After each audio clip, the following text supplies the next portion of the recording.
Fireworks and parades are just some of the festivities taking place throughout Independence Day. But the liberal media is claiming that Americans are struggling to find reasons to celebrate. It's so awful.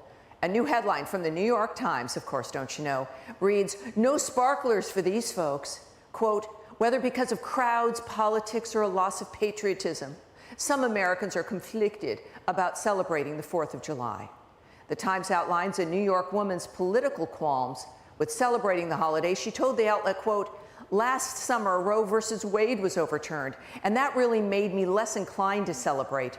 The article goes on to say that even if she wanted to celebrate, she would worry about the message it sent. Oh, brother. The Times also cites an Arkansas woman who took issue with fireworks, telling the Times, quote, "It's hard to tell the difference between guns and fireworks. And here there is always something on the news about a shooting or something, so it makes me nervous. They are also bad for the environment. They release a lot of toxic chemicals." And that Arkansas woman, whose name is Malaya Tapp, posted this on TikTok. Take a look. 4th of July is coming up, and as a controversial holiday, I would just like to remind everyone that it is okay to not celebrate or to take advantage of the festivities and use it to celebrate something else. I will probably go to a barbecue because those tend to be hosted by Black family or friends. And I see that as a time to come together and celebrate the fact that we are also still here despite America trying to get rid of us when they were trying to gain their independence. Well, the New York Times elevated that confused young woman. It is not a controversial holiday. It just isn't, even if the New York Times says so. That is untrue. But this goes into, there's 2 points here, Joe. One is the nature of this being a push, what I would term a push story, is that it creates this narrative that is false. You know, you've got, America is, you know, hundreds of millions of people. We love this holiday. We understand it. They choose, you know, Gen Zers, people from New York who are complaining about the heat of it. Some of this is post-pandemic. But this is about the media. You know, you look at this, and a lot of people are talking about this, that, you know, the New York Times says that this is now controversial. What does this say to you?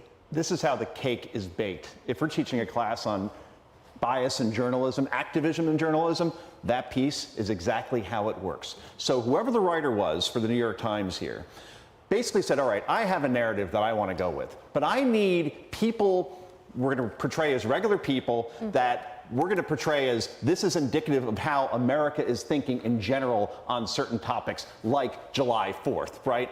So they find Ms. Tapp because they see her TikTok video where she talks about, again, I'm not going to go to a barbecue, but, you know, I will go to one with my Black friends. She also talked about how she was going to go hang out with her Navajo Nation friends as well, right? So a lot of virtue signaling. Checks off every box and literally the definition of race when you say, I'm only going to hang out with people of a certain color instead of the content of their character, or maybe they're just really cool to hang out with and they're halfway decent at beer pong. This isn't hard. I don't think that this, it was a lack of awareness of the stereotypes that she was also perpetuating. I don't know where parents are. That's another issue, right? When it comes to family and the influence over young people, to maybe not have her put that up on TikTok. But they seem to not be getting the fact that with freedom, there are going to be ups and downs. There are going to be things you disagree with. And that, in fact, is worth celebrating. And that she can even put up a TikTok and not expect to be arrested tomorrow morning. Oh yeah, the critical thinking element is completely absent from people who post like this. But I think the broader issue here is that we need to talk about Gen Z. And she cited one of the concerns about these 4th of July celebrations was fireworks are bad for the environment. Well, in 2021, Lancet did a study of 16 to 25-year-olds, 10,000 of them across the world, 10 different countries, and they found that over half of these young people think that humanity is doomed. So there's a prevailing nihilism. Thanks, Greta. Yeah, exactly. Among the younger generation that I think we have to contend with. I'm a millennial, so it's part of my charge, I think, to educate them and let them know that yes, there could be some, you know, man-made changes on the environment, but again, we have the innovation, the ingenuity, the technology to contend with that as well. So I think it's a Gen Z issue. They are swimming in a toxic information environment propagated by these social media platforms. That's what leads us perfectly to the issue, frankly, of our mental health crisis, which seems to be affecting younger people. and then the nature of their obsession and the worry about like toxic things, you know, what's the environment's going to kill them. Doctor, what do you say? Yeah, you know, especially today, the 4th of July, I've never had a patient that came in with COPD or asthma or a heart attack because of the 4th of July fireworks. Thank and, you. know, talk about climate, protection.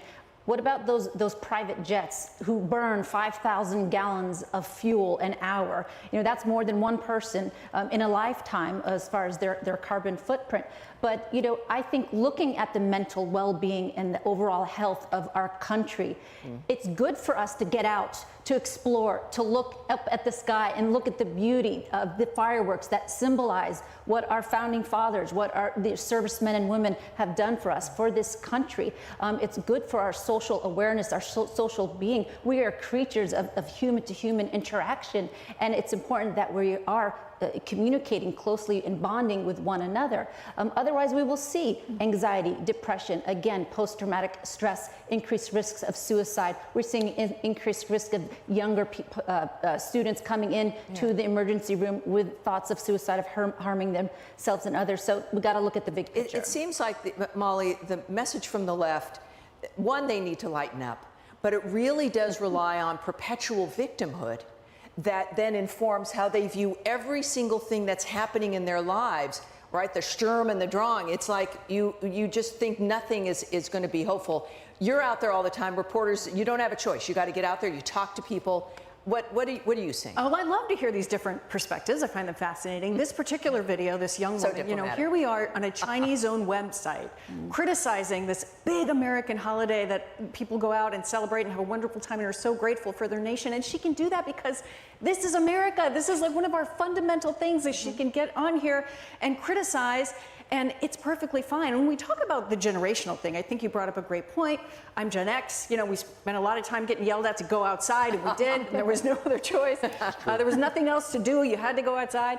I think a lot when it comes to social media is everyone's posting. And so you feel an obligation to get on there, if you're younger perhaps, and join in whatever the conversation of the day is. You feel like you have to share that opinion, and then it can get picked up, and here we are all talking about that it. poor So girl. it does sometimes catch on, and it can have an effect and become part of the conversation, which could be wonderful. Here we are in election season. We'll see where all of this goes. It's always fascinating. But also being influenced by the people around you. So if you're on social media a lot, you're influenced by other people on social media. When I think about July 4th, I think about my grandparents. I had a grandfather that lived the longest, put out an American flag every day until he couldn't physically do it anymore, and then put up the American flag in the window to make sure it was always there. You know, my Beautiful. grandfather served in Beautiful. World War II, and that's part of my soul and something that you try to pass on. So you just hope that you can pass something on to the next generation. And part of this patriotism and pride in America is hopefully part of that. And we see that with TikTok, social contagions that, as we've seen, usually are not positive. That's a beautiful story for all of us.